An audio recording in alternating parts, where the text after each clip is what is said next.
ஹல்லேலூயா. சரி, இப்ப அடுத்ததை நம்ம பார்க்கக்கூடிய காரியங்கள் என்ன அப்படின்னு கேட்டா, கிறிஸ்துவ குடும்பங்களிலே, கிறிஸ்துவ பிள்ளைகளுடைய வீட்டிலே, கிறிஸ்தவருடைய வாழ்க்கையில இன்றைக்கு காதல் திருமணம் நடப்பதற்கு என்ன காரணம்? ஹல்லேலூயா. எத்தனை பேருக்கு இந்த காரணம் தெரியும்? கிறிஸ்தவ குடும்பத்துல இந்த காதல் திருமணத்தினால என்னென்ன சம்பவங்கள் நடக்கிறது, என்னென்ன அவமானங்கள் நடக்கிறது, என்னென்ன விதமான மன உளைச்சலுக்கு ஒரு சில குடும்பங்கள் ஆளாகிறது, இந்த காதல் திருமணத்தினால் எத்தனை குடும்பங்கள் பிரிந்து போகிறது, எத்தனை குடும்பங்கள் நஷ்டம் அடைகிறது, பிரச்சனையை சந்திக்கிறது, அதெல்லாம் நம்ம சமுதாயத்தில் அறிந்த ஒரு காரியம். அல்லேலூயா. அப்ப இந்த காதல் திருமணம் கிறிஸ்தவ குடும்பத்தில், நான் சொல்கிறது எந்த குடும்பத்தில்? எல்லா குடும்பத்திலும் கிடையாது, உலகத்தில் வாழ்ந்து கொண்டிருக்கிற எல்லா குடும்பத்திலும் கிடையாது. கிறிஸ்தவ பிள்ளைகளுடைய குடும்பங்களிலே காதல் திருமணம் நடப்பதற்கு சில காரணங்கள், என்னென்ன காரணங்கள் என்று ஒரு 6 காரணங்களை நம்ம என்ன செய்ய போறோம்? அறிந்து கொள்ள போகிறோம். அல்லேலூயா. எத்தனை காரணங்கள்? 6 காரணங்கள். கிறிஸ்தவ குடும்பங்களில் காதல் திருமணம் நடப்பதற்கு ஒரு 6 காரணங்களை நம்ம அறிந்து கொள்ள போகிறோம். அல்லேலூயா. முதலாவது காரணம், ஒரு குடும்பத்துல ஒரு காதல் திருமணம் பிள்ளைகள் பண்றாங்க அப்படின்னு சொன்னா அந்த தாய் தகப்பனால அதை என்ன செய்ய முடியாது? ஏற்றுக்கொள்ள முடியாது. காதலிக்கிறதும் காதல் செய்வதும் காதல் திருமணம் செய்வதும் அவர்களுக்கு வேணா அது ட்ரெண்டா இருக்கலாம், அது ஃபேஷனா இருக்கலாம், அது உலகத்துல அது நூதனமான காரியமா இருக்கலாம், அது அவங்களுக்கு புதுமையா தெரியலாம், அது அவங்களுக்கு சந்தோஷமா கூட இருக்கலாம், அது அவங்களுக்கு ஒரு நல்ல ஒரு மனமகிழ்ச்சி கூட கொடுக்கலாம். ஆனா அதை அந்த பெற்றோர்களுக்கு அது மகிழ்ச்சியை கொடுக்கிறதா அப்படின்னு சொல்லி கேட்டா அது கொடுக்கிறதா? ஒரு குடும்பத்தில் காதல் திருமணம் நடக்கிறது, பிள்ளைகள் காதல் திருமணம் பண்ணும்போது அது தாய் தகப்பனுக்கு அது மகிழ்ச்சியை கொடுக்கிறதா?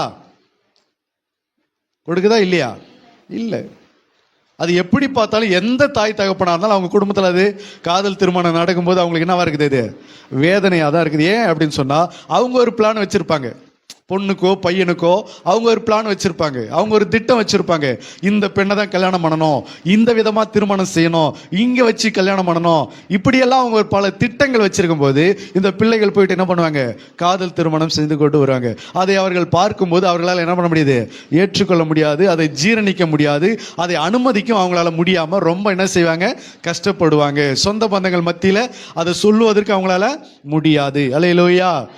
அப்போ முதலாவது, ஒரு குடும்பத்தில் காதல் திருமணம் பண்ணுவதற்கு பிள்ளைகள் காதல் திருமணம் செய்கிறாங்க அப்படின்னு சொன்னா அதற்கு ஒரு காரணம், முதலாவது காரணம் என்ன அப்படின்னு கேட்டா, அந்த குடும்பத்தில் தாயோ தகப்பனோ முன்னதாகவே அவங்க யாராவது என்ன செஞ்சிருக்கணும்னா காதல் திருமணம் அவங்க பண்ணியிருக்கணும். அல்லேலூயா. பிள்ளைகள் காதல் திருமணம் பண்றாங்கல்ல, அதை பண்ணும்போது அவங்களால ஏற்றுக்கொள்ள முடியல. அப்ப இது என்ன காரணம் அப்படின்னா, அதுல ஒரு முதல் காரணம், அவருடைய தாய் தகப்பன் ஏற்கனவே என்ன செஞ்சிருக்கணும்? யாரோ ஒருத்தவங்க காதல் திருமணம் செய்திருக்க வேண்டும். அல்லேலூயா. அல்லேலூயா. வேதம் சொல்கிறது, கலாத்தியர் 6:7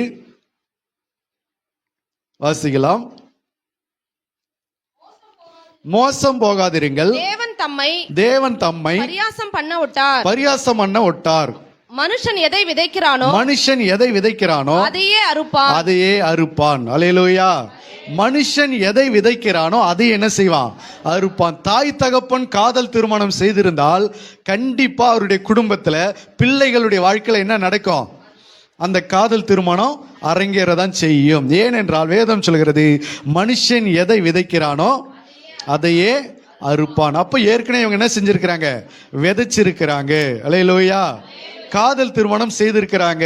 அவங்க காதல் திருமணம் பண்ணும்போது இனிப்பா இருக்கும், அவருடைய பிள்ளைகள் அதை செய்யும் போது அவங்களுக்கு என்னவா இருக்கும்? கசப்பா இருக்கும். சொந்த பந்தங்கள் மத்தியில தலை நிமிர முடியாது, பதில் சொல்ல முடியாது, சமுதாயத்தில் தலை நிமிர்ந்து நடக்க முடியாது, தலைக்குனிவு ஏற்படும். அப்படி என்று சொல்லி தாங்கள் செய்யும் போது அது ரொம்ப அவங்களுக்கு இனிப்பா இருக்கும், அவருடைய பெற்றோர்கள் கண்டிக்கும் போது கசப்பா இருந்திருக்கும். ஆனா இப்ப இவர்களுடைய பிள்ளைகள் காதல் திருமணத்தை செய்யும் போது அது அவங்களுக்கு என்னவா இருக்கிறது? வேதனையை கொண்டு வருகிறது. அல்லேலூயா.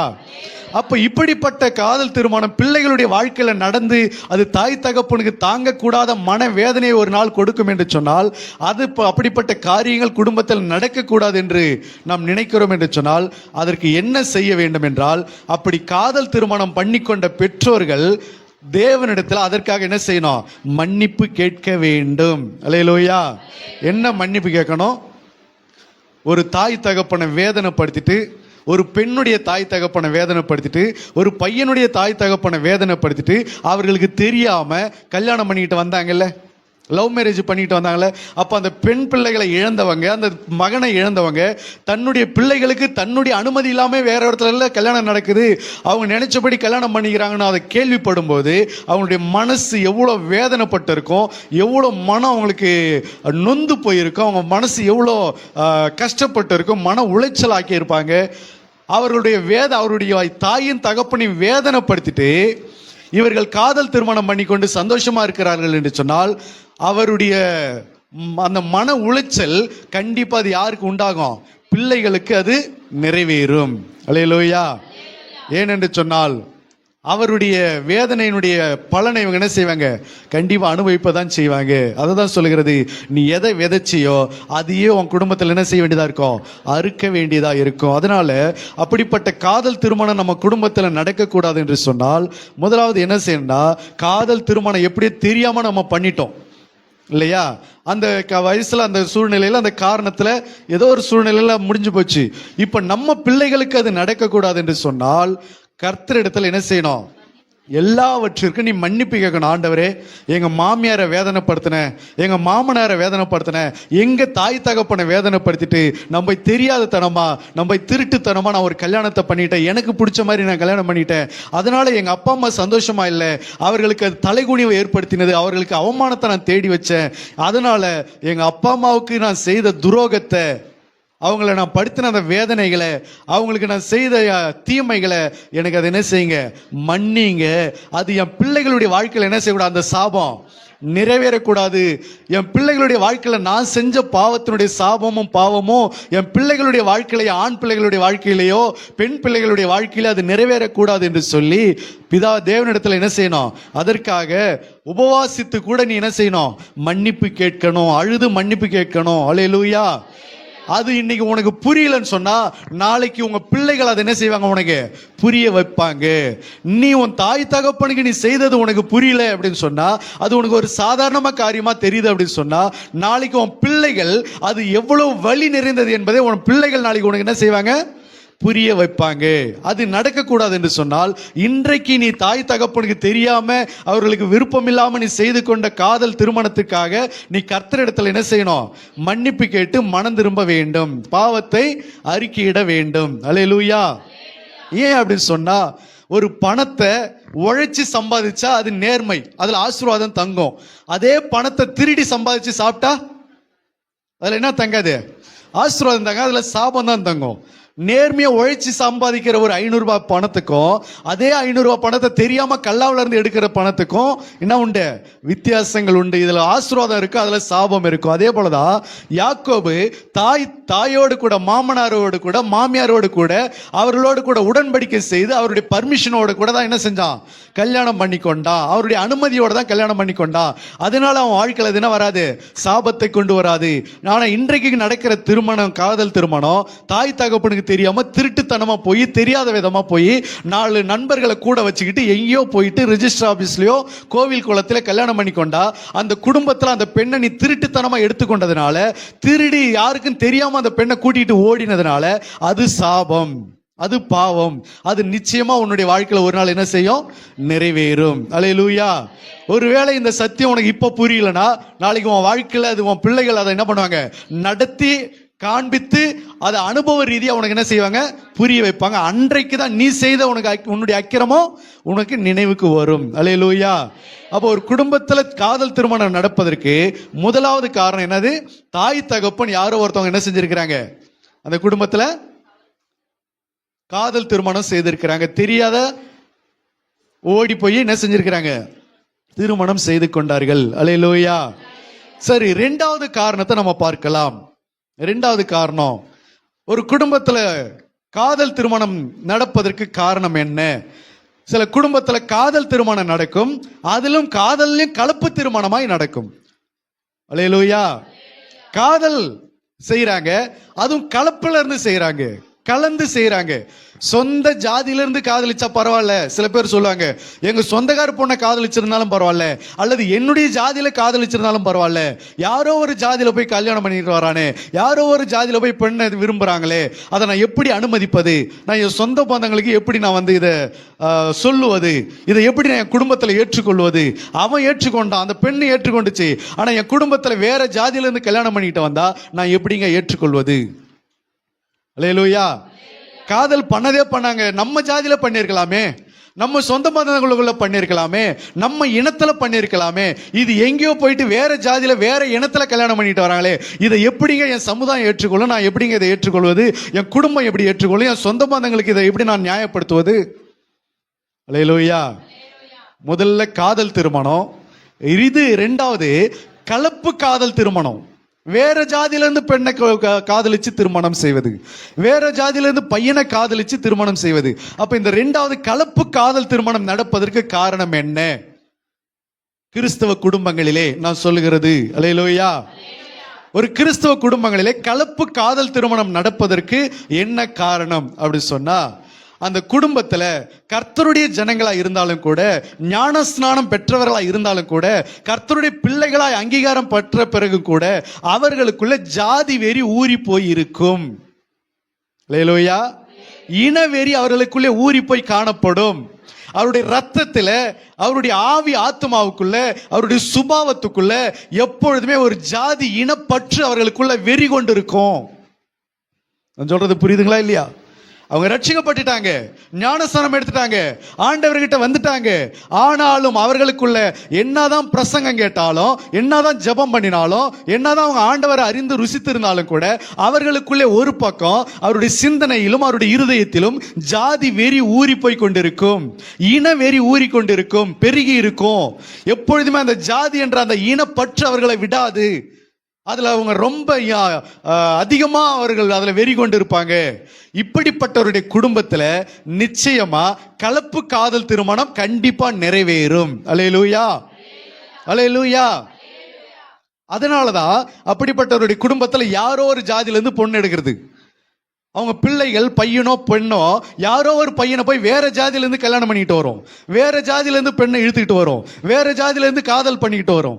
அதை இவர்கள் பார்க்கும்போது இவர்களால் ஜீரணிக்க முடியாது, இவர்களால் தூங்க முடியாது, சாப்பிட முடியாது, அதை ஏற்றுக்கொள்ள முடியாது, அதை அங்கீகரித்துக் கொள்ள முடியாது, இவர்களால் அதை சமாதானமாக எடுத்துக்கொள்ளவே முடியாது. அதனால தான் இன்றைக்கு கௌரவ கொலை நடக்கிறது சமுதாயத்தில். அந்த பையனே அந்த பெண்ணை என்ன செய்ய முடியல, இவங்களால ஏற்றுக்கொள்ள முடியாததுனாலதான் அந்த கௌரவ கொலை செய்யறாங்க, கொலை செய்து விடுகிறாங்க. தான் பெண்ணு இன்னொரு பையனை விரும்புதா, அவனை கொலை பண்ணு. இல்ல தான் பையன் இன்னொரு பொண்ணை விரும்புறானா, அந்த குடும்பத்தை மிரட்டி இல்ல கொலை செய்து ஏதோ ஒன்று பண்ணி பிரிச்சு வைக்கணும். அல்லேலூயா. அப்ப இன்றைக்கு கிறிஸ்தவ குடும்பத்தில் கலப்பு காதல் திருமணம் நடப்பதற்கு என்ன காரணம்?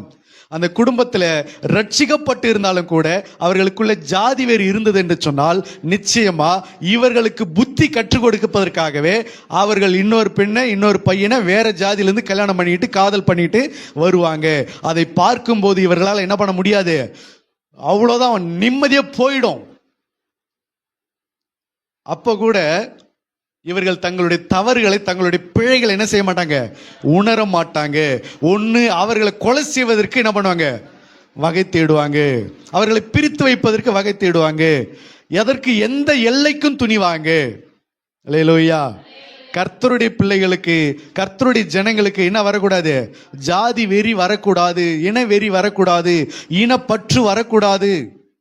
அது மேல நீ கவனத்தை என்ன பண்ணக்கூடாது, வைக்க கூடாது. அல்லேலூயா.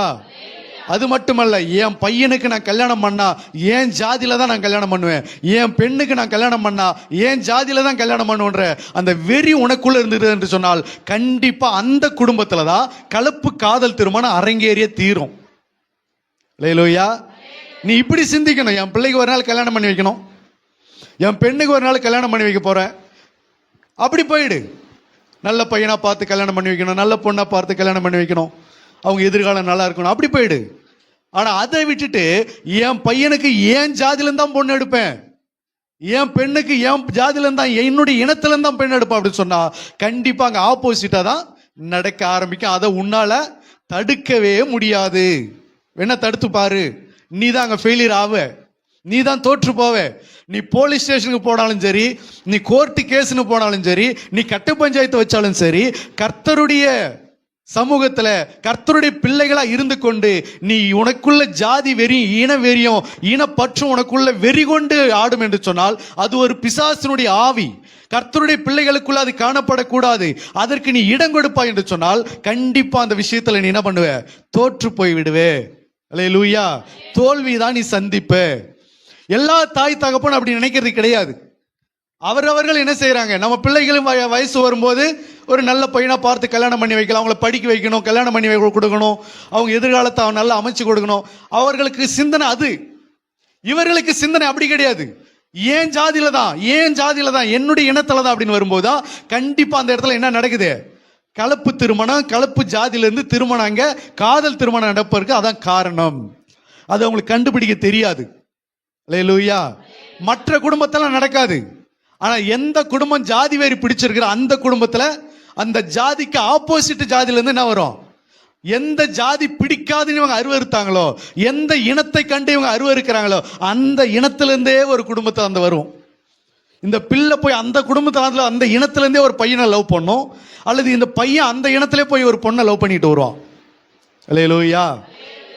நீ அவங்களை பிரிக்க வைக்கணும்னு நினைச்சா அவன் இல்லைன்னா நான் செத்துருவோன்னு இது சொல்லும், அவ இல்லைன்னா நான் செத்துருவோன்னு இவன் சொல்லுவான். உன்னால ஒன்றும் பண்ண முடியாது. ஒன்று நீ அவங்கள சாவடிச்சு போடலாம், அவ்வளோதான். சாகடிச்சு போட்டு நீ கொலைகாரனா ஜெயிலுக்குள்ள போலானமே தவிர மற்றபடி அவர்களுடைய விஷயத்தில் உன்னால என்ன பண்ண முடியாது? ஜெயிக்க முடியாது. ஏன் என்று சொன்னால் இதை கர்த்தரே அனுமதிச்சார் என்று சொன்னால் கர்த்தரோடு கூட போராடி உன்னால என்ன பண்ண முடியாது? ஜெயிக்க முடியாது. அல்லேலூயா. அதனாலதான் வசனம் சொல்லுது, மோசம் போகாதிருங்கள், மனுஷன் எதை விதைக்கிறானோ அதையே அறுப்பான். அல்லேலூயா. சில பேருக்கு திருமண வாழ்க்கை, திருமணமே பண்ணாலும் கூட என் பையனுக்கு என் ஜாதியில இருந்தா கல்யாணம் பண்ணணும், இதுக்கு வேதத்துல என்ன செய்வாங்க? ஆதாரத்தை காண்பிக்கிறாங்க. ஆபிரகாம் என்ன செஞ்சான்? தன்னுடைய இனத்துல இருந்து தன்னுடைய ஜாதியில தானே கல்யாணம் பண்ண சொன்னான் ஈசாக்குக்கு. அப்ப நானும் என்னுடைய இனத்துல இருந்து என்ன செய்கிறேன்? கல்யாணம் பண்றது தப்பா அப்படின்றது இவங்க ஒரு கேள்வி வைப்பாங்க. தப்பு செய்யறதுக்கு வசனத்தை தேடுறது, தன்னுடைய தப்பை நியாயப்படுத்துவதற்கு வசனத்தை தேடுறது. அல்லேலூயா. ஆபிரகாம் என்னுடைய ஜாதியிலிருந்து தான் அவனுடைய ஜாதியிலிருந்து தான் பெண் எடுத்து ஈசாக்கு திருமணம் பண்ணா, அதே போல நான் என்னுடைய ஜாதியிலிருந்து திருமணம் பண்றது தப்பா அப்படின்னு கேட்டா ஆபிரகாம காரணம் காண்பிக்கிறல. ஆபிரகாம் எப்படி கல்யாணம் பண்ணா? வரதட்சணை கொடுத்து கல்யாணம் பண்ணனா, வரதட்சணை வாங்கி கல்யாணம் பண்ணனா? அப்ப நீ என்ன செய்யணும்? வரதட்சணை கொடுத்து கல்யாணம் பண்ணணும். ஆபிரகாமை போல நான் ஜாதியில கல்யாணம் பண்றேன்னு சொல்றல, அப்ப ஆபிரகாம் வரதட்சணை கொடுத்து கல்யாணம் பண்ணினான். அப்ப நீ என்ன செய்யணும்? ஆபிரகாமை காரணமா காண்பிக்கிற நீ என்ன செய்யணும்? வரதட்சணை கொடுத்து தான் என்ன செய்யணும்? கல்யாணம் பண்ண. நீ என்ன செய்யற? ஜாதிக்கு மட்டும் ஆபிரகாமை காமிக்கிற, ஆனா வரதட்சணைக்கு அவங்க போட்டுக்கிட்டு வரோம், அவங்க கொண்டு வரணும்னு நினைக்கிற, மாமியார் வீட்டுல இருந்து கொண்டு வரணும்னு நினைக்கிற. அல்லேலூயா. ஒப்பந்தம் பேசுற, எவ்வளவு போடுவீங்க, எவ்வளவு செய்வீங்க? அல்லேலூயா. அப்ப ஜாதி திருமணத்துக்கு ஆபிரகாமை அடையாளப்படுத்துகிற நீ, அப்ப ஆபிரகாமுடைய வாழ்க்கையில அவன் எதையுமே எதிர்பார்க்கல. ஆபிரகாம் கருப்பா சிவப்பான்னு சொன்னானா? சிகப்பா இருக்கிற பொண்ணா பார்த்து கல்யாணம் பண்ணுவான்னு சொன்னானா? அழகா இருக்கிற பொண்ணா பார்த்து கல்யாணம் பண்ணுவான்னு சொன்னானா? அந்த எதிர்பார்ப்பெல்லாம் எதுவுமே வைக்கல. அல்லேலூயா. எவ்வளவு போடுவீங்க, எவ்வளவு கொடுப்பீங்க, எத்தனை நகை போடுவீங்க, எத்தனை லட்சங்கள் பணம் கொடுப்பீங்க, காரு கொடுப்பீங்களா, பைக்கு கொடுப்பீங்களா, அதெல்லாம் அவன் கேட்கல. அழகு பார்க்கல, சௌந்தரியம் பார்க்கல, அனுப்பிவிட்டா போய் கல்யாணம் பண்ணிட்டு வந்துட்டான். அப்ப நீயும் ஆபிரகாமை பார்த்து ஜாதி திருமணம் பண்ணுவா என்று சொன்னால் நீ என்ன செய்யக்கூடாது? ஆபிரகாமை போல அழகை பார்க்க கூடாது, தோற்றத்தை பார்க்க கூடாது, வருமானத்தை பார்க்க கூடாது, வரதட்சணையை பார்க்க கூடாது. எல்லாத்தையும் நீயே கொடுத்து என்ன செய்யணும்? கல்யாணம் பண்ணிட்டு வரணும். அல்லேலூயா. அல்லேலூயா. அப்படி இல்லை என்று சொன்னால் ஜாதி திருமணத்துக்கு நீ என்ன செய்யணும்? விட்டுறணும். நீ பாட்டில் உன் வேலை பாரு. என் பிள்ளைக்கு ஏற்ற காலத்துல கர்த்தர் என்ன செய்யணும்? ஒரு நல்ல பிள்ளைகளை கொடுக்கணும்னு சொல்லி அப்படி ஜெபம் பண்ணுன்னு சொன்னா உன் வாழ்க்கையில ஒரு யதார்த்தமான திருமணம் நடக்கும். இல்ல உன்னுடைய இனம், உன்னுடைய நினைவுகள் எல்லாம், உன்னுடைய வெறி எல்லாம் ஜாதி மேல இருக்கிறது என்று சொன்னால் கண்டிப்பா அந்த குடும்பத்துல என்ன நடக்கும்? ஜாதி, கலப்பு ஜாதி திருமணங்கள் நடக்கதான் செய்யும். இது எத்தனாவது காரணம்? எத்தனாவது காரணம்? இல்லையே, ரெண்டாவது காரணம். எங்க இருக்கிறீங்க? முதல் காரணம், தாய் தகப்பன் யாராவது காதல் திருமணம் செய்திருந்தால் அந்த குடும்பத்துல காதல் திருமணம் பிள்ளைகள் என்ன பண்ணுவாங்க, செய்வாங்க. இரண்டாவது காரணம், குடும்பத்துல கலப்பு ஜாதி வெறி பிடித்து இருந்தது என்று சொன்னால் அந்த குடும்பத்துல என்ன செய்வாங்க, கலப்பு திருமணம், கலப்பு ஜாதியிலிருந்து திருமணம் பண்ணிக்கொள்வதற்கு தீவிரமாய் அங்கே அதை அரங்கேற்றுவார்கள். அல்லேலூயா. மூன்றாவது காரணம் என்ன அப்படின்னு பார்க்கலாமா? மூன்றாவது காரணம், காதல் திருமணத்தை பார்த்து அதை வெறுத்து அதை பிடிக்காம அதை அருவருப்பது. ஒரு கிறிஸ்தவ குடும்பத்துல ஏன் காதல் திருமணம் நடக்கிறது என்பதற்கு மூன்றாவது காரணம் என்ன அப்படின்னு கேட்டா, யாரோ ஒருத்தவங்க காதல் திருமணம் பண்ணியிருப்பாங்க, ஏதோ ஒரு குடும்பத்துல அது நடந்திருக்கும், ஏதோ ஒரு பிள்ளைகள் காதல் திருமணம் பண்ணிக்கிட்டு ஓடி இருப்பாங்க. அதை இவர்கள் பார்த்து அதை வெறுப்படைஞ்சு சலிப்படைஞ்சு அது மேல கசந்து கொண்டு கோபப்பட்டு, இல்ல சொந்தக்காரருடைய வாழ்க்கையில நடந்திருக்கும். யாருடைய வாழ்க்கையில? சொந்தக்காரங்க, யாரோ ஒரு சொந்தக்கார பிள்ளைகள் அப்படி யாரோ திருமணம் பண்ணியிருப்பாங்க, காதல் திருமணம் பண்ணியிருப்பாங்க. அதை பார்த்த உடனே இவர்களால் என்ன பண்ண முடியாது, ஜீரணிக்க முடியாது, அதை ஏற்றுக்கொள்ள முடியாது. அதில் கசப்படைஞ்சவங்க கடைசி வரைக்கும் அந்த காதல் திருமணம் சொன்னாலே இவங்களுக்கு என்னவா இருக்கும், கசப்பா இருக்கும். காதல் திருமணம் சொன்னாலே உங்களுக்கு கோபம் வரும். காதல் திருமணம், லவ் மேரேஜ் அப்படின்னு சொன்னாலே உங்களுக்கு வெறி வரும். அதை என்கிட்ட சொல்லாதீங்க, அதை பற்றி என்கிட்ட பேசாதீங்க, காதல் திருமணத்தை பத்தி என்கிட்ட என்ன பண்ணாதீங்க, பேசாதீங்க. அது எனக்கு காதல் திருமணம்னால எனக்கு கொலவெறி வருது, காதல் திருமணம் சொன்னால் எனக்கு பிடிக்காது அப்படின்னு சொல்லி காதல் திருமணத்தை யாரோ ஒருத்தவங்க பண்ணி கொண்டவங்களை பார்த்து இவர்களுக்கு கோபமும் எரிச்சலும் வந்தது என்று சொன்னால் கண்டிப்பா அந்த குடும்பத்தில் என்ன நடக்கும், இவர்களை வெறி ஏத்துற மாதிரியே இவர்களுக்கு வெறுப்பு ஏத்துற மாதிரி என்ன நடக்கும், அந்த குடும்பத்தில் காதல் திருமணம் அரங்கேறும். இது எத்தனாவது காரணம்? மூன்றாவது காரணம். அல்லேலூயா.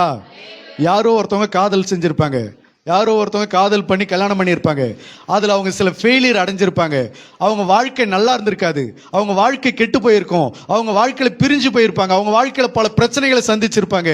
அப்போ அதை பார்த்த உடனே இவங்களுக்கு என்ன வரும், கோபம் வரும். என்னன்னு, காதல் பண்ணி கல்யாணம் பண்ணி என்ன ஆயிட்டாங்க பாரு அப்படின்னு சொல்லி அதை பார்த்து இவங்களுக்கு வெறுப்படைஞ்சு சலிப்படைஞ்சு கோபம் வந்து வைராக்கியம் கொண்டு கசப்பு வந்து வாழ்க்கையில எவன் காதல் பண்ணாலும் என்ன பண்ணாது, இவங்களுக்கு பிடிக்கவே பிடிக்காது. எவன் காதல் பண்ணாலும் இவங்களுக்கு கொள்ள வெறி வந்துடும். அப்படிப்பட்டவங்களுடைய குடும்பத்தில் நிச்சயமா என்ன நடக்கும், காதல் திருமணம் நடக்கதான் செய்யும். அல்லேலூயா, அல்லேலூயா. ஏன் அப்படின்னா, எது நடந்துடக்கூடாதுன்னு இவங்க நினைக்கிறாங்களோ அது கண்டிப்பா இவங்க வாழ்க்கையில நடக்க ஆரம்பிச்சிடும். அப்போ இவங்களால என்ன பண்ண முடியாது, தடுக்க முடியாது. அவர்கள் ஏதோ ஒரு சூழ்நிலையில காதல் பண்ணிட்டாங்க, ஏதோ ஒரு சூழ்நிலையில காதல் திருமணம் பண்ணி கொண்டாங்க, ஓடிட்டாங்க, என்ன பண்ணிட்டாங்க. அதை பார்த்து இனிமே எவன் காதல் பண்ணாலும் நமக்கு வெறுப்பு வருது, யார் அப்படி செஞ்சாலும் நமக்கு கசப்பு வருது, கோபமா வருது அப்படின்னா அந்த குடும்பத்தில் கண்டிப்பா அவருடைய வாழ்க்கையில அதை அவர்களால் தவிர்க்க முடியாது, அதை அவர்கள் சந்தித்தே தீர வேண்டும். இதெல்லாம் நமக்கு தேவையா? எவனோ காதல் பண்ணான், கல்யாணம் பண்ணான், போறான், நல்லா இருக்கிறான், ஏதோ பண்ணிட்டு போறான், அதை பார்த்து நமக்கு கோபம் வந்து என் வாழ்க்கையில இனிமே காதல் திருமணத்தை பத்தி யாருமே என்ன பண்ண கூடாது, பேசவே கூடாது, வெறி கொண்டுடுவேன், வெட்டியே போட்டுருவேன், காதல் திருமணத்தை பத்தி பேச்சே வரக்கூடாது அப்படின்னு சொல்லி அது மேல ஒரு வெறுப்பு இவங்களுக்கு இருக்கும் என்று சொன்னால் அந்த குடும்பத்துல கண்டிப்பா என்ன இருக்கும், காதல் திருமணம் நடக்க தான் செய்யும். இவர்களால் அதை என்ன பண்ண முடியாது, இவங்க பேசின வீராப்பு வசனம்லாம் அங்கே செல்லாது, அது அங்கே நடக்காது. அல்லேலூயா. எத்தனை பேருக்கு புரியுது? அல்லேலூயா. சொந்தக்காரங்க யாரும் காதல் பண்ணிட்டாங்க, சகோதரர்களுக்குள்ள யாரும் காதல் பண்ணிட்டாங்க, அப்படி யாரோ செஞ்சதுனால அதை பார்த்து அவங்க வாழ்க்கையில் அது ஃபெயிலியர் ஆகியிருக்கலாம். அதையெல்லாம் பார்த்த உடனே வாழ்க்கையில இனிமே என்ன பண்ணக்கூடாது, இந்த காதல் திருமணம்ன்ற பேச்சுக்கு இடம் கிடையாதுன்னு சொல்லி அப்படியே பயங்கரமா இவங்க வந்து தன்னை சலிச்சுக்குவாங்க. அப்படிப்பட்டவங்க வாழ்க்கையில அது நடக்க தான் செய்யும், அதை அவர்களால தவிர்க்க முடியாது. அல்லேலூயா. இது எத்தனாவது காரணம்? மூன்றாவது காரணம். நான்காவது காரணத்தை நம்ம அறிந்து கொள்ளலாம். ஒரு குடும்பத்தில் காதல் திருமணம் நடப்பதற்கு நான்காவது காரணம், கர்த்தருடைய கிறிஸ்தவ குடும்பத்தில் காதல் திருமணம் நடப்பதற்கு நான்காவது காரணம், அந்த குடும்பத்தில் தாயோ தகப்பனோ யாரோ ஒருத்தவங்க வேசித்தனம் விபச்சார பாவத்தில் விழுந்து கிடப்பாங்க. சொல்றது புரியுதுங்களா இல்லையா? தாயோ தகப்பனோ யாரோ ஒருத்தவங்க, கணவனோ மனைவியோ யாரோ ஒருத்தவங்க ஒரு விபச்சார வேசித்தன பாவத்துக்குள்ள ஒருத்தவங்க மறைமுகமா அதுல அந்தரங்கத்துல விழுந்து கிடந்தாங்க என்று சொன்னால் அவருடைய பிள்ளைகள் கண்டிப்பா இந்த பாவ காரியத்தை இந்த காதல் திருமணத்தை செய்ய ஆரம்பிப்பாங்க. அதுவும் அப்படிப்பட்டவருடைய குடும்பத்தில் எந்த மாதிரியான காதல் திருமணம் நடக்கும் தெரியுமா? எந்த மாதிரியான காதல் நடக்கும் தெரியுமா? சில பிள்ளைகள் ஒரே பையனை தான் காதலிக்கும் இல்லையா? ஒரே பையனை தான் காதலிக்கும், ஒரே பையனை தான் காதலிச்சு ஒரே பையனை கல்யாணம் பண்ணிக்கிறா அடம் பிடிக்கும். எந்த தாய் தகப்பன், எந்த கணவன் மனைவி ஒரு விபச்சார பாவத்துக்குள்ள விழுந்து கிடக்கிறாங்களோ, ஒரு வேசித்தன பாவத்துக்குள்ள விழுந்து கிடக்கிறாங்களோ, அவருடைய பிள்ளைகள், அவங்க வீட்டில் ஒரு பெண் பிள்ளை இருக்குது என்று சொன்னால் அது ஒரே பையனை லவ் பண்ணாது, அது பல பேரை லவ் பண்ண ஆரம்பிச்சிடும். இதான் அதனுடைய விளைவு. அல்லேலூயா. ஒரு சில பொம்பளை பிள்ளைங்க வாழ்க்கை முழுக்க ஒருத்தவன் பின்னாடியே சுத்தும், ஒருத்தவனை தான் கல்யாணம் பண்ணின்னு ஆசைப்படும், ஒருத்தவன் பின்னாடி தான் போகும், ஒருத்தவன் பின்னாடி தான் போன் பேசும், ஒருத்தவன் பின்னாடி தான் அது அலையும். ஆனா ஒரு விபச்சார பாவத்துல தாயோ தகப்பனோ, ஒரு வேசித்தன பாவத்துல கணவனோ மனைவியை விழுந்து கிடக்குறாங்க அப்படின்னா என்ன அர்த்தம்? கணவனுக்கு தெரியாம மனைவி பாவம் செய்வது, மனைவிக்கு தெரியாம புருஷன் பாவம் செய்வது, புருஷனுக்கு தெரியாம இன்னொருத்தனை வச்சுன்னு இருக்கிறது, மனைவிக்கு தெரியாம இன்னொருத்தைய வச்சுன்னு இருக்கிறது. இப்படிப்பட்ட அந்தரங்க வாழ்க்கையில விபச்சாரத்தில் வேசித்தனத்தில் ஒருத்தவங்க விழுந்து கிடக்குறாங்கன்னா, அவர்கள் வீட்டில் ஒரு பண்புல பிள்ளை இருந்துச்சுன்னு சொன்னா அது ஒரே பையனை லவ் பண்ணாது, அது பல பேர் என்ன செய்யும்? லவ் பண்ண ஆரம்பிச்சிரும். அது இவங்களுக்கு இன்னும் வேதனைக்கு மேல வேதனை இன்னும் கொஞ்சம் கூட்டி கொடுக்கும். அதை இவங்களால சகிக்க முடியாது, அதை அவங்களால ஜீரணிக்க முடியாது. அல்லேலூயா. புரியுதுங்களா? ஒரு சில பிள்ளைங்க ஒரு சில குடும்பத்துல ஒரு பையனை தான் லவ் பண்ணும், அவனை தான் கல்யாணம் பண்ணிக்கிற அடம் பிடிக்கும் இல்லையா? ஆனா ஒரு சில பிள்ளைகள் இப்படிப்பட்ட பாவம் செய்கிற தாய் தகப்பனுடைய குடும்பத்தில், இப்படிப்பட்ட வேசித்தனத்துல விழுந்து கிடக்கிற கணவன் மனைவியினுடைய பிள்ளைகள், அவர்கள் வேசித்தனத்துக்கு ஏதுவாவே அவர்களும் மாறி மாறி மாறி என்ன செய்வாங்க? ஒரு மாசம் ஒரு பையனை லவ் பண்ணோம், அதுக்கு அடுத்த மாசம் இன்னொரு பையன் கூட பேசிட்டு இருந்தா நியூஸ் வரும். அதுக்கப்புறம் பார்த்தா சரி அந்த பையனை தான் லவ் பண்ணது பார்த்தா அதோட அடுத்தது இன்னொரு பையன் கூட சுத்துதுன்னு கேள்விப்படுவாங்க. இப்படி மாறி மாறி என்ன செய்யும்? அந்த விபச்சார பாவங்கள் மாறி மாறி அங்க அரங்கேற ஆரம்பிக்கும். இதை அவர்களால் என்ன பண்ண முடியாது? தடுக்க முடியாது. இதற்கு வழி என்ன அப்படின்னு கேட்டா, அந்த கணவன் மனைவி விழுந்து கிடக்கிற அந்த அந்தரங்கத்தை பாவத்திலிருந்து என்ன செய்யணும்? வெளியில வந்து கர்த்தரிடத்துல மனம் திரும்பணும். அல்லேலூயா.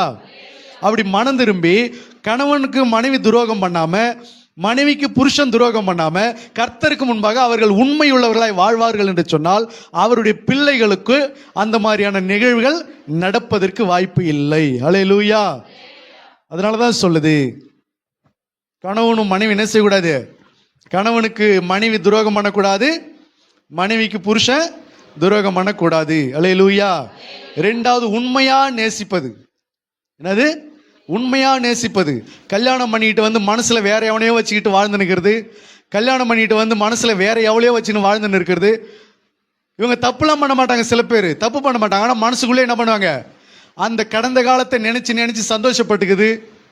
எங்கெங்கெல்லாம் சுத்தணும், எப்படி எப்படிலாம் இருந்தோம், எப்படி எப்படிலாம் போனோம் வந்தோம், அதை நினைச்சு நினைச்சு சந்தோஷப்பட்டு கற்பனையிலேயே மிதந்து கொண்டிருப்பாங்க என்று சொன்னால் இதுவும் வேசித்தனத்துக்கு விபச்சார பாவத்துக்கு ஆணி வேறா இருக்கிறது. அல்லேலூயா. அவர்கள் வெளியில போக மாட்டாங்க, சுத்த மாட்டாங்க, தப்பு பண்ண மாட்டாங்க, யாருடைய கண்களையும் பட மாட்டாங்க, ஆனா அவருடைய இருதயத்தின் நினைவுகள்ல விபச்சார பாவத்தில் விழுந்து கிடப்பாங்க. ஆண்டவர் சொன்னார், இச்சையோடு பார்க்கிற எவனும் தன் இருதயத்துல அவளோட விபச்சாரம் செய்தாயிற்று. ரெண்டு பேர் சேர்ந்தாதான் விபச்சாரம் கிடையாது. ஒருத்திய மனசுல நினைச்சுக்கிட்டு இருந்தாலே அது என்னது? இது விபச்சாரம். ஒருத்தி தன்னுடைய இருதயத்துல இன்னொருத்தனை நினைச்சுக்கிட்டு இருந்தாலே என்னது? இது விபச்சாரம் என்று வேதம் ஆண்டவர் சொல்கிறார். அல்லேலூயா. அப்ப இப்படி கணவனோ மனைவியோ தாயோ தகப்பனோ யாரோ ஒருத்தருக்கு ஒருத்தர் துரோகம் பண்ணி விபச்சார வேசித்தன பாவத்துக்குள்ள, கற்பனைக்குள்ள, நினைவுகளுக்குள்ள விழுந்து கிடந்து அதுல அந்த சந்தோஷத்துல வாழ்ந்து கொண்டிருப்பாங்க என்று சொன்னால் அவருடைய பிள்ளைகள் இப்படிப்பட்ட வேசித்தன காதலுக்குள்ள அவர்கள் சுத்தி கொண்டிருப்பார்கள். அல்லேலூயா. இது எத்தனாவது காரணம்? நான்காவது காரணம். அல்லேலூயா. யோபு புஸ்தகம் 21ஆம் அதிகாரம் 19வது வசனத்தை வாசிக்கலாம். யோபு 21:19. தேவன் அவனுடைய அக்கிரமத்தை அவன் பிள்ளைகளுக்கு வைத்து வைக்கிறார். அவன் உணரத்தக்க விதமாய் அதை அவனுக்கு பலிக்க பண்ணுகிறார். அல்லேலூயா. ஒரு தகப்பனுடைய பாவத்தை, ஒரு மனிதனுடைய பாவத்தை அது ஆண்டவர் யாருக்கு வைக்கிறாரா? பிள்ளைகளுக்கு வைத்து வைக்கிறார். எப்படி வைக்கிறாரா? வைத்து வைக்கிறார். அல்லேலூயா. வச்சு செய்யறாங்கன்னு சொல்றாங்கல்ல, அதுதான் வைத்து வைக்கிறது. அதுதான் வெயிட் பண்ணு, உனக்குன்னு நான் பண்ணி வச்சிருக்கேன், வச்சிருக்கிறேன். நீ இப்ப எவ்வளவு வேணாலும் செய், இப்போதைக்கு பிரச்சனை இல்லை. உன் பிள்ளை ஒரு நாள் என்ன செய்யட்டும், வளரட்டும். நீ செய்ததை உன் பிள்ளைகளுக்கு என்ன செய்கிற, பலிக்க பண்ணுகிறேன் என்று கர்த்தர் சொல்கிறார். அதை உனக்கு நீ உணரத்தக்க விதமா உன் கண்ணு முன்னாடி அதை நீ பார்க்கிற மாதிரி, உன் காது கேட்கிற மாதிரி அதை செய்யறேன்றார். அப்போ இந்த காரியத்திலிருந்து ஒரு குடும்பம் விடுதலை அடையணும் என்று சொன்னால், அவர்கள் தாங்கள் செய்த பாவத்திலிருந்து விலகி, அதை விட்டு விலகி, அதை மறைக்காமல் கர்த்தருக்கு அதை அறிக்கை செய்து அதை விட்டு விடுகிறவனோ இரக்கம் பெறுவான். அல்லேலூயா. தன் பாவங்களை மறைக்கிறவன் வாழ்வடைய மாட்டான், அதை அறிக்கை செய்து விட்டு விடுகிறவனோ இரக்கம் பெறுவான். அல்லேலூயா. அப்ப இந்த மாதிரியான பாவ காரியங்கள் உன் பிள்ளைகளுடைய வாழ்க்கையில, இந்த மாதிரியான காதல் திருமணம் நடக்கக்கூடாது என்று சொன்னால், உன்னுடைய பாவத்தை என்ன செய்யணும், விட்டு அறிக்கையிட்டு அதுல இருந்து நீ மனம் திரும்பணும். கர்த்தரிடத்தில் அதுக்கு என்ன செய்யணும், மன்னிப்பு கேட்கணும். அல்லேலூயா. அதை நீ விட்டு ஒழிய வேண்டும். அல்லேலூயா. போயிட்டு நேரடியா ஜாயிண்ட் பண்ணி சுத்தனாதான் கிடையாது. உன் மனசுல நினைச்சாலே அது என்ன பாவம், அது வேசித்தன விபச்சார பாவங்கள் ஆகினால இப்படி நீ செய்வாய் என்று சொன்னால் உன் குடும்பத்தில் அது நிறைவேறும். அது நடக்கக்கூடாது என்று சொன்னால் நீ அந்த பாவத்தை விட்டு என்ன செய்யணும், வெளியில வர வேண்டும். அல்லேலூயா. இது எத்தனாவது காரணம்? 4வது காரணம். 5வது காரணத்தை வாசிக்கலாமா? 5வது காரணம், ஒரு குடும்பத்துல, ஒரு கிறிஸ்தவ குடும்பத்துல ஒரு காதல் திருமணம் நடப்பதற்கு என்ன காரணம்? 5வது காரணமாக என்ன அப்படின்னு கேட்டா, யாரோ ஒரு குடும்பத்துல யாரோ ஒருத்தவங்க காதல் செய்தாங்கல்ல, அந்த காதலுக்கு நீ துணை போனல, அந்த காதலுக்கு துணை போன.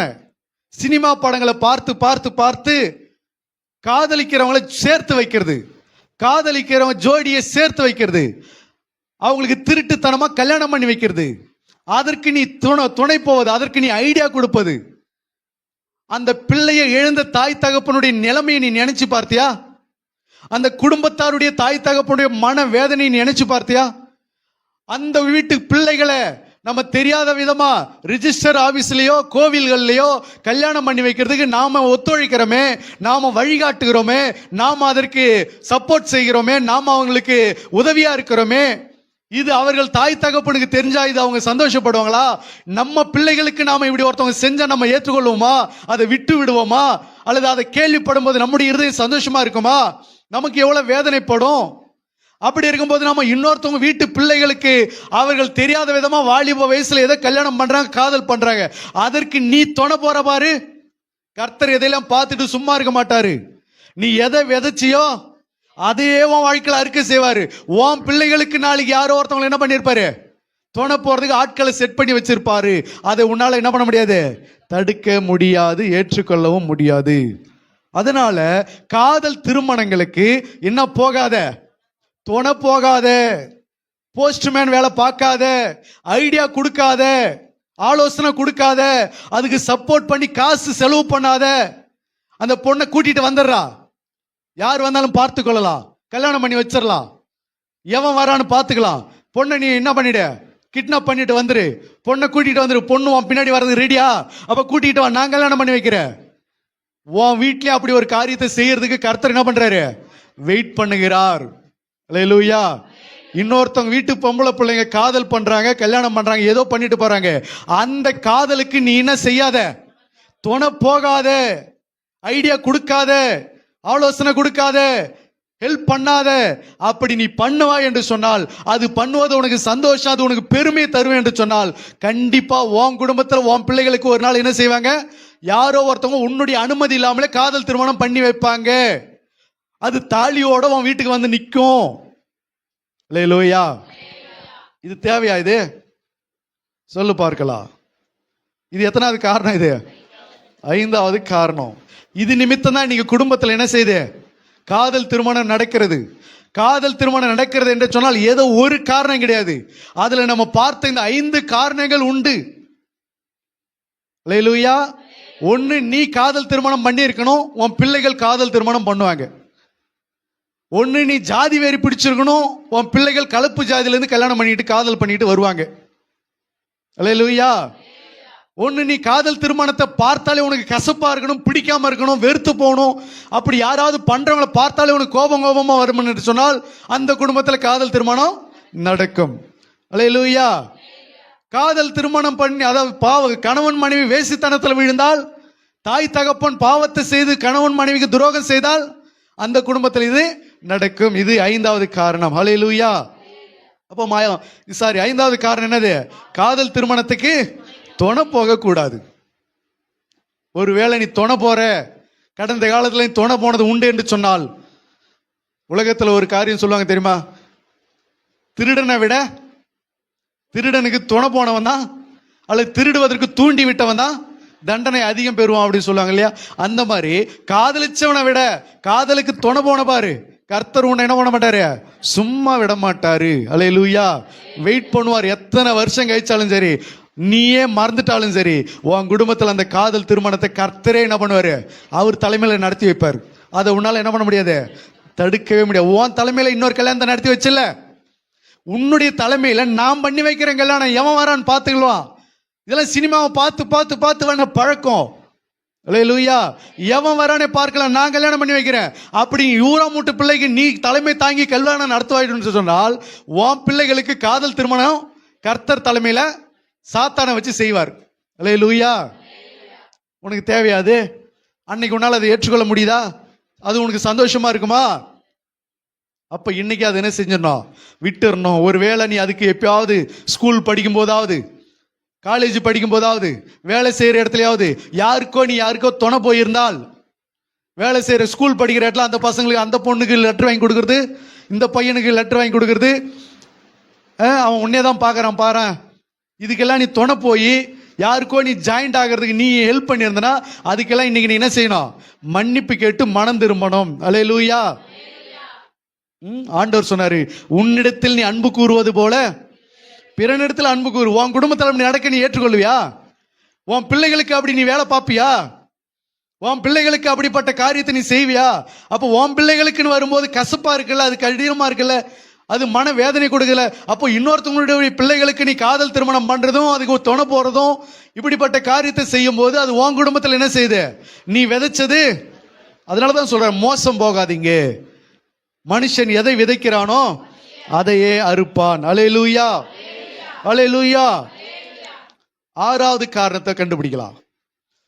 6வது காரணம், ஒரு குடும்பத்தில் காதல் திருமணம் நடப்பதற்கு 6வது காரணத்தை நம்ம கண்டுபிடிக்கலாம் என்று சொன்னால், 6வது காரணம் என்ன அப்படின்னா, யாரோ ஒருத்தவங்க காதல் பண்ணிக்கிட்டாங்கல்ல, யாரோ ஒருத்தவங்க காதல் பண்ணி ஓடி போயிட்டாங்கல்ல, யாரோ ஒருத்தவங்க காதல் திருமணம் பண்ணி கல்யாணம் பண்ணி கொண்டாங்கல்ல, அவர்களை பார்த்து பரியாசம் பண்ணுவது, நிந்திப்பது, இழிவாய் பேசுவது, ஏளனம் பண்ணுவது, அற்பமா எண்ணுவது, கேவலமா சொல்லுவது, இதுவெல்லாம் என்ன ஜென்மமோ?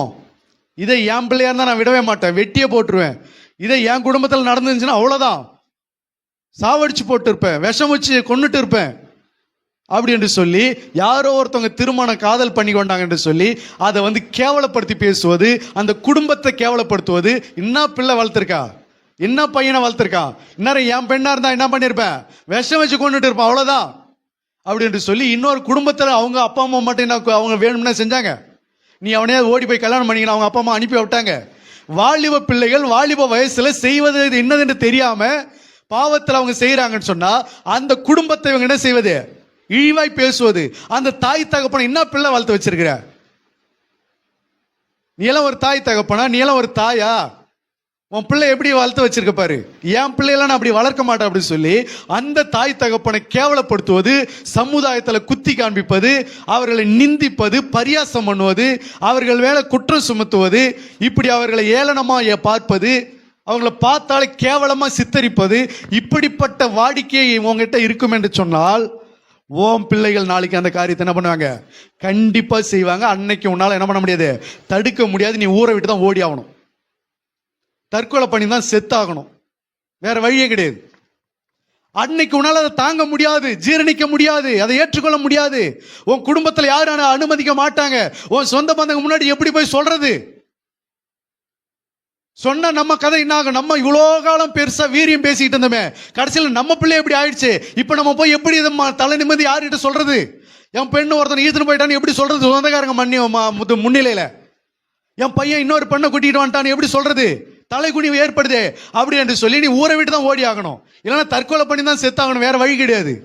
அப்படி நடக்க கூடாது என்று சொன்னால், உன் குடும்பத்தில் அப்படிப்பட்ட பாதகமான காரியம் உன் பிள்ளைகள் செய்யக்கூடாது என்று சொன்னால், இன்னைக்கு யாராவது ஒருத்தவங்க காதல் திருமணம் செய்து அவர்கள் வாழ்க்கையில் அப்படி நடக்கும் என்று சொன்னால், அந்த குடும்பத்தில் அது நடந்திருக்கும் என்று சொன்னால், அதை இழிவாய் பேசினதோ, கேவலமாய் சித்தரிச்சதோ, அவர்கள் குடும்பத்தை அற்பமாய் எண்ணுவதோ, அவர்கள் சமுதாயத்தில் தரக்குறைவா பேசி அவருடைய மரியாதையை கெடுக்கிற வண்ணமா பேசுகிற காரியங்கள், இது எல்லாத்தையும் என்ன செய்யணும்? கர்த்தரிடத்தில் அறிக்கையிட்டு மனம் திரும்ப வேண்டும். அல்லேலூயா. உன் குடும்பத்தில் நாளைக்கு நடக்கவே நடக்காதா? உன் பிள்ளைகள் அதை செய்யவே மாட்டாங்களா? என்ன கேரண்டி? கர்த்தர் நினைச்சார்னா உன் சாபம் அப்படியே யாருக்குள்ள வரும்? உன் பிள்ளைகளுக்குள்ள வரும். 3ஆம் 4ஆம் தலைமுறை மட்டும் பிதாக்களுடைய அக்கிரமத்தை 3ஆம் 4ஆம் தலைமுறை மட்டும் விசாரிக்கிற தேவனா இருக்கிறேன் என்று கர்த்தர் சொல்கிறார். நீ செஞ்சது, நீ பேசினது, நீ பரியாசம் பண்ணினது, நீ ஏளனம் பண்ணினது, இன்னொரு குடும்பத்தில் ஏதோ ஒன்று தப்பு நடந்து போச்சுன்னு சொல்லிட்டு அந்த குடும்பத்தை நீ ரொம்ப அற்பமா பேசுவது, பார்த்தாலே கேவலமா பார்ப்பது, இது எல்லாம் இருக்கும் என்று சொன்னால் உன் பிள்ளைகள் கண்டிப்பா அந்த பாவத்தை செய்யதான் செய்வாங்க. சில பேருக்கு என்ன தைரியம் தெரியுமா? என் வீட்டில் தான் பொண்ணே கிடையாது, என் வீட்டில் பசங்க தான், அதனால எனக்கு ஒன்றும் பிரச்சனை இல்லை. என்னது? அதுக்கும் இருக்குது விஷயம். என் வீட்டில் பொண்ணே இல்லை, 2 ஆம்பளை பையன், 3 ஆம்பளை பையன், 4 ஆம்பளை பையன். அதனால என் வீட்டில் பொம்பளை பிள்ளை இருந்ததுன்னா அது போல தப்பு பண்ணி எங்களுக்கு அசிங்கமா இருக்கும். ஆம்பளை பையன் யாரை வேணாலும் ஈத்தனோட கல்யாணம் பண்ணி வச்சிடலாம்னு நான் சொல்லுவேன். அது நடந்தா நடக்கட்டும், அது எங்களுக்கு ஒன்றும் கௌரவ குறைச்சல் இல்லை அப்படி நீ சொல்லுவியா? உன்னை விட ஞானம் உள்ளவர் கர்த்தர். அல்லேலூயா. என்ன பண்ணுவார் தெரியுமா? உன் மருமகளுக்குள்ள அந்த பாவ வாழ்க்கை இறங்கும்.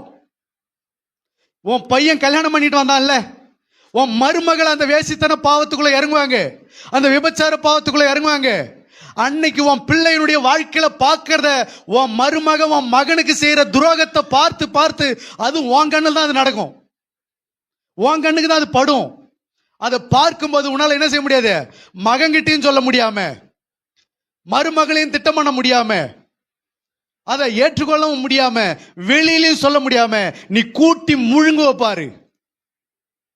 அங்க கர்த்தர் யாருன்னு காண்பிப்பார். அல்லேலூயா. அப்போவாவது நீ என்ன செய்யணும்? மனம் திரும்பணும். அப்போவாவது மனம் திரும்பணும். எனக்கு எல்லாமே ஆம்பளை புள்ளதான் சொல்லிட்டு என்ன பண்ணிக்காத, சந்தோஷப்பட்டுக்காத. எந்த மனிதனுடைய வாழ்க்கையிலும் மனுஷன் எதை விதைக்கிறானோ அது என்ன செய்யும்? அது அறுத்தே தீர வேண்டும். அல்லேலூயா. ஆகினால காதல் திருமணம் நடப்பதற்கு எத்தனை காரணங்கள்? 6 காரணங்கள். இந்த 6 காரணங்கள் உங்களுடைய வாழ்க்கையில நடக்கிறதா என்று சொல்லி பாருங்க. இதுல ஏதோ ஒன்று இருக்கிறது என்று சொன்னால் அந்த குடும்பத்துல கண்டிப்பா காதல் திருமணம் நடந்து தீரும். அல்லேலூயா. இன்னும் மேலான காரியத்தை நம்ம அடுத்த வீடியோல அடுத்த செய்தியில பார்க்கலாம். கர்த்தர் உங்களை ஆசீர்வதிப்பாராக. ஆமென்.